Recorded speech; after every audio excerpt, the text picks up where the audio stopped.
কোথাও অধিকার দেওয়া হয়নি কাউকে মাইকে বাজাবার, তারপরে যদি কেউ কোর্টে যায় তো স্বাভাবিকভাবে সে তো হারবেই। এটা এক প্রকার সরকারকে চ্যালেঞ্জ করা। যেমন আজান চলছিল সেমনি আজান চালাবেন কোন পুলিশ অফিসার যে বন্ধ করতে পারে দেখছি আমি। মসজিদের মাইক নিয়ে মুখোমুখি করলেন দিলীপ। দুই নেতা দুই সুর। মসজিদ থেকে লাউডস্পিকার খোলা নিয়ে এবার প্রকাশ্যে দুই ভিন্ন মত। একদিকে তৃণমূল সাংসদ তথা আইনজীবী কল্যাণ বন্দ্যোপাধ্যায়, অন্যদিকে বিজেপি নেতা দিলীপ ঘোষ। মাইক ইস্যুতে কার্যত বিপরীত অবস্থানে দুজন। কল্যাণ বন্দ্যোপাধ্যায়ের বক্তব্য, আজান চলার ক্ষেত্রে নির্ধারিত শব্দসীমা মেনে লাউডস্পিকার ব্যবহারে বাধা দেওয়া যায় না।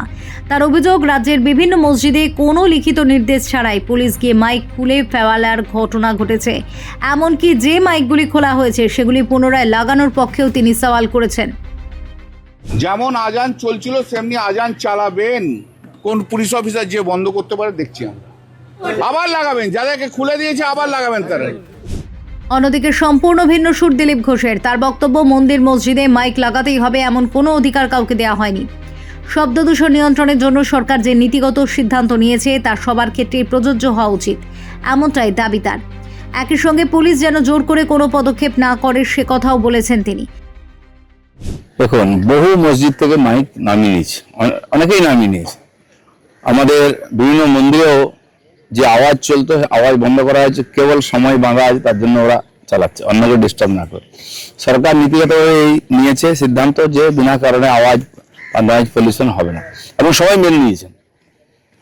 কোথাও অধিকার দেওয়া হয়নি কাউকে মাইকে বাজাবার, এবং সেটা পুলিশের সঙ্গে কথা বলে করতে হবে বলা হয়েছে। কোন মসজিদে পুলিশের সঙ্গে কথা বলে অনুমতি নিয়ে করা হয়েছে? তারপরে যদি কেউ কোর্টে যায় তো স্বাভাবিকভাবে সে তো হারবেই।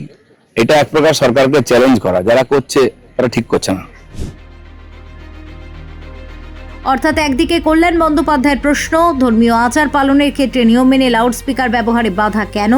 অন্যদিকে দিলীপ ঘোষের বক্তব্য, ধর্মীয় স্থান হলেই মাইক ব্যবহারের স্বয়ংক্রিয় অধিকার তৈরি হয় না। মসজিদে মাইক ঘিরে তাই এখন শুধু আইনি প্রশ্ন নয়, তৈরি হয়েছে স্পষ্ট রাজনৈতিক মতবিরোধও। এক নেতার বক্তব্যে যেখানে ধর্মীয় অধিকার ও আজানের বিষয়টির সামনে, অন্য নেতার বক্তব্যে সেখানে গুরুত্ব পাচ্ছে শব্দ দূষণ নিয়ন্ত্রণ ও সকলের জন্য একই নিয়মের প্রশ্ন।